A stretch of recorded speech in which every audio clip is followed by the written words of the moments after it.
ચલો 10-10ની માળા બનાવવાની છે ફૂલની 10-10 ફૂલની માળા એક બનાવવાની એકમ દશક શીખવા માટે છે આ સરખું લાગે નહીં એમ સોય ન લાગે એમ ચલો પોરવાઈ ગયા સરખી રાખો તો 10 ગોળ ગણો જોઈએ 10 છે ને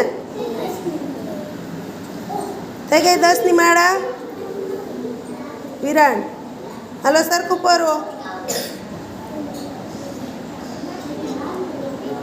લાગે નહીં હો એટલું તો ખબર પડે એટલું પરવતા આવડે